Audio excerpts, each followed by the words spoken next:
last installed in Maiduguri in 1937, 32 years ago. It was when then British colonial governor of Nigeria, Sir Bernard Bordelon, formally reinstalled Umar ibn Muhammad Elkanemi, the late Shehu. Even with a week left to the eventful day, Maiduguri had nearly doubled its population. 100,000 people were estimated to attend the ceremony, including 5,000 specially invited guests from all over the Federation and the neighboring Chad, Cameroon, and Niger. Time to intensify preparations and rehearse to the utmost.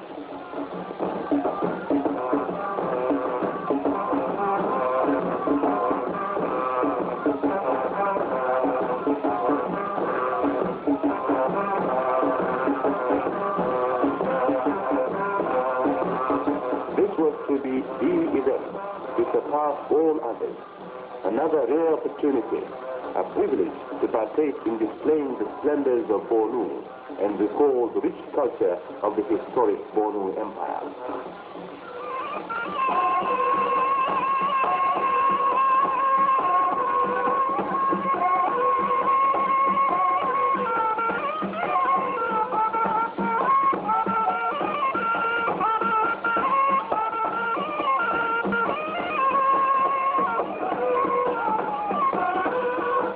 Excitement mounted with each passing day. From the canopied palace balcony, the new Shehu, flanked by Waziri Galadima Maikari and senior councillors, held the splendid review of the horsemen as they mounted to pay special homage. Led by their respective district heads, the colorful procession of contingents, amid a flourish of trumpets, bugles and drums, approached the balcony in dignified salute. Heading the Garbai was Garima Mustafa and his contingent from Gaidam district.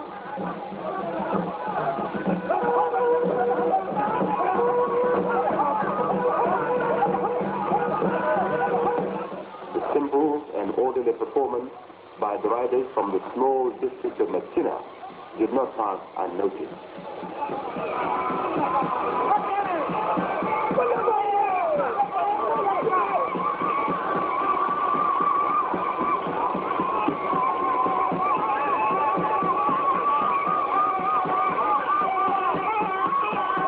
So was that of Zanna Dalatu, a descendant prince of the early Maumeri dynasty from Pune district. Following closely was Mobar of Abubakar, an elder brother to the new Shehu.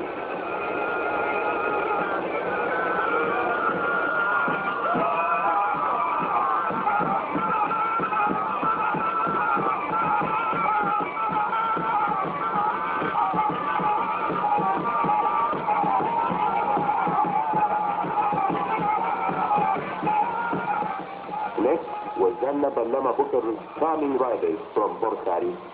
The title Ballama was only worn by the officer who took charge of the Shehu's property.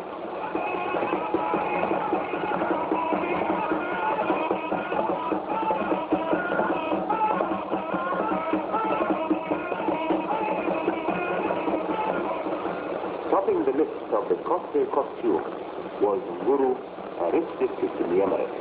Its ruler, Al-Haji Bukar, titled Shetima Kanuriye, is head of the Bornu traditional kingmakers.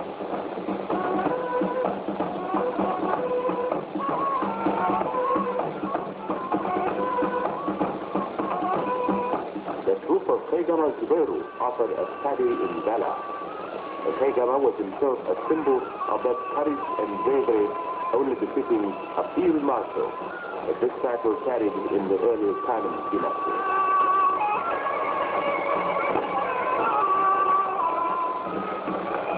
The Berber went on for 2 days. What the districts had in common was the expensive, colorful outfit and horsemanship, reckoned second to none in Africa south of the Sahara. But in each troop was an exclusive quality only akin to the riders of the particular district. In turn, the horsemen grew up, halted in salute, and with equal pomp, trooped past, giving way for others to follow suit. The long list, district by district, each had its charm. Gujiba, Mafa, Ka, Auno, Kanumbu, Kondua, Gubio, and close behind came Marquez, Yusufari, Ganzes, Monguno, Yamaturu, and Maiduri. Trailing the long procession was Maamuri of Zanaba Sinoma, a descendant of the earlier Bani, and by tradition the Sheikh was attendant on ceremonial occasions, thrilling the spectators as they came and passed, but above all to receive the blessings and appreciation of the spiritual and traditional leader, the Shehu.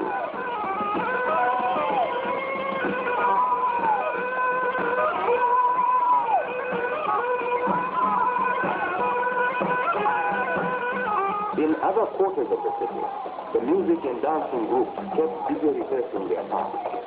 From Kondua came a troop of Muslims with the typical dance of native boxers.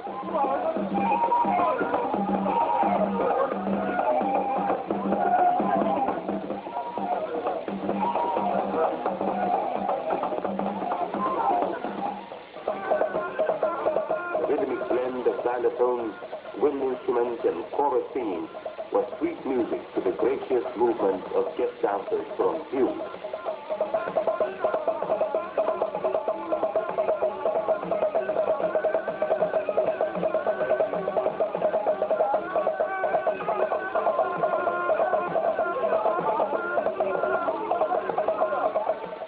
The installation of Umar ibn Abubakar Garbai Elkanemi was not an occasion meant for Bornu alone, nor was it the exclusive affair of the northeastern states.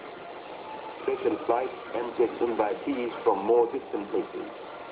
Dignitaries in the persons of military governors, members of the federal executive, emirs and chiefs, foreign diplomats, and high-ranking officials.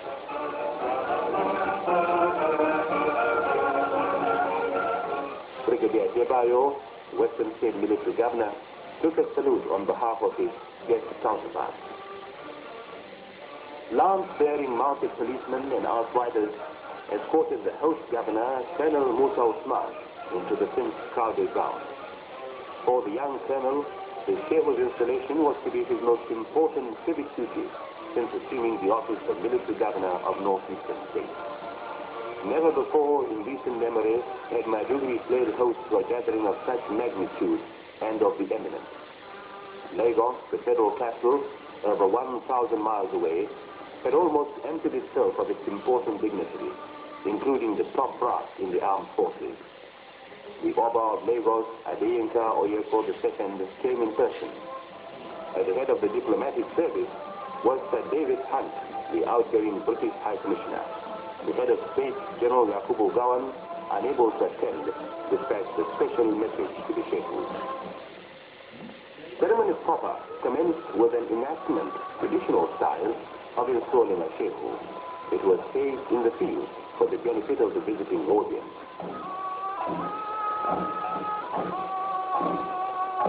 Surrounded by the traditional kingmakers of Bornu, the Shehu was thrice seated on the ground before pronouncing the oath of royalty and of office.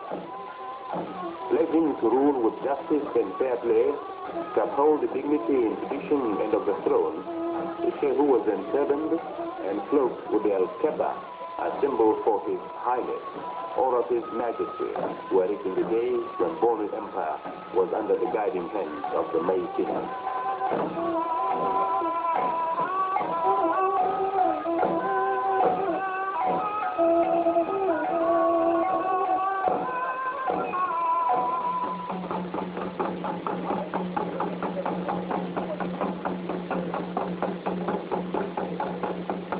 Presently, a formal installation followed.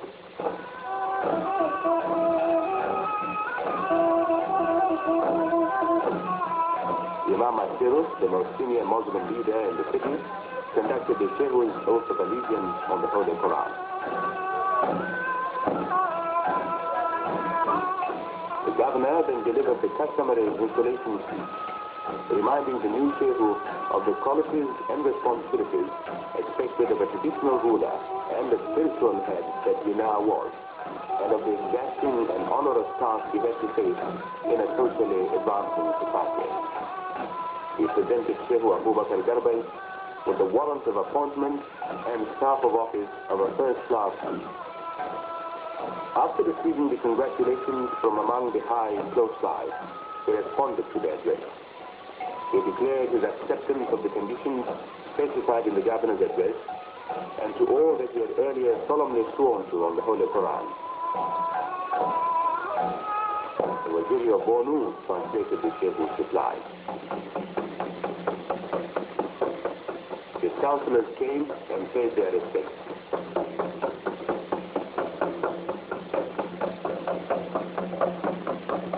The scene then gave way to the Garbai, the highlight of the ceremony, and that which the spectators had really looked forward to. Leading the grand and spectacular show was Waziri Galadima Maisari, the Shehu's traditional prime minister. Cutting an impressive figure on his dancing horse, the Waziri led the way for the 21 district heads, each looking no less regal as they trooped past in impressive order, paying their respects to the new Shehu.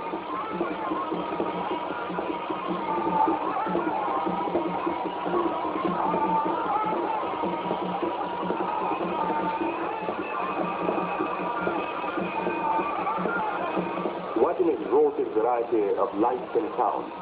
The horsemen, footmen, and women, and their attendants, all expensively dressed in colors of gold and silver. Some riders heavily draped in chain mail, others in velvets of all hues of colorful patterns. Amid the cacophony of drums, horns, flutes, and trumpets, could be distinguished the singing, wailing, and shouting of the contingents in violent excitement. To the drums and horns, the horses trotted and danced. In step with the music, the valiant riders brandished their swords and spears.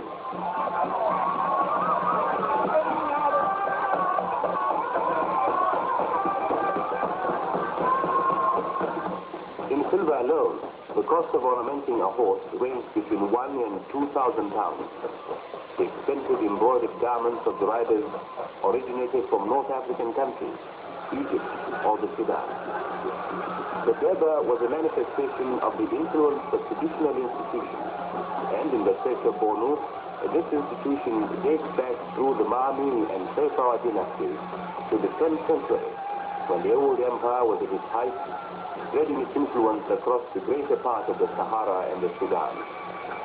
The Khanum dynasty started with the story of Muhammad Al-Amin, a scholar, statesman, and a divine, a contemporary of the great Shehu Umar of Sokoto. In 1808, he was invited from Khanum by the last of the Mami Mays, Al-Amin, to save the empire from the threat of invasion by the Fulani under Gani Mukhtar. British Bornu came with the appointment of Shehu Abubakar Garbai by Lord Frederick Lugard towards the end of 1904. In 1907, Shehu Abubakar Garbai, the father of the present Shehu, moved his capital for administrative and economic convenience to Yarwa, now Maiduguri. The old town still flourishes some 3 miles outside Maiduguri. For over 2 hours, the long procession of 5,000 horses continued, and this was a number half that was initially built to take part in the marathon Garbai. For these horsemen, it was a hard test for manly endurance and will to stay mounted from morning till noon and most an empty stomach. In tight and heavy garments, under a temperature of 90 degrees and over, was a feat for only the fit with iron will. But it was all for a worthy purpose, a tribute to a Shehu, a genuine expression of the joys they shared with the new paramount ruler on his memorable and happiest days. The recent fame of Bornu horsemanship was first acknowledged throughout Nigeria and beyond with their prize-winning performance at Kaduna in 1956 at a welcoming Garbai mounted for the visiting British monarch, Queen Elizabeth II. In that performance, Bornu contingent still bettered at the 1959 regional self-government celebrations. Those were still vivid memories, but the two occasions blended together were nothing to match the show put on in honor of the Shehu's installation. For them, it was a home and family affair, for an event of a lifetime, so grand it had to be. And to the visitor beholding the grandeur for the first time, the Garbai would remain an experience outside the scope of mere expression in words.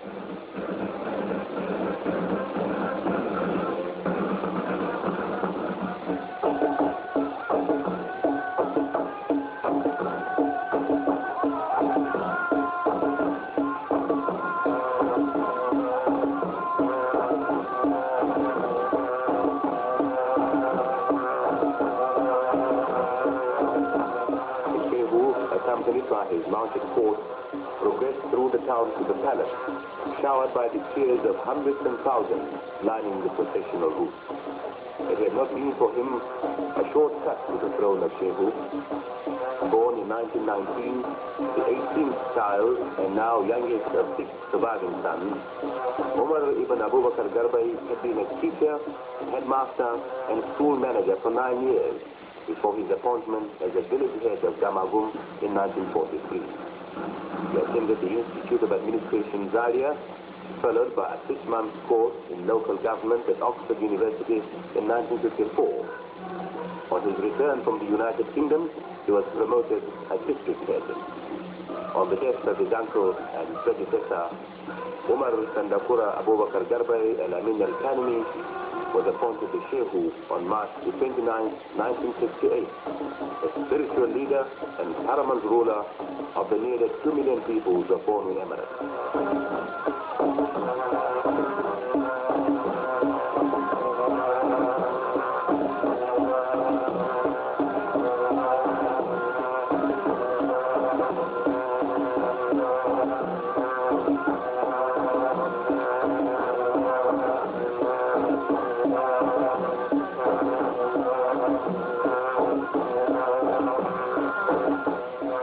Offering him hearty congratulations on his 30th day, is also wishing him Allah's guidance and long may he reign.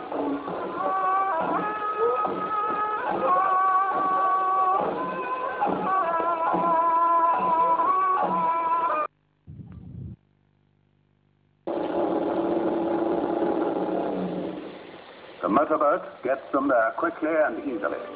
But it's very different for the old-style fisherman who has to pole his reed skiff the hard way. Yes, there is a world of difference between the two methods.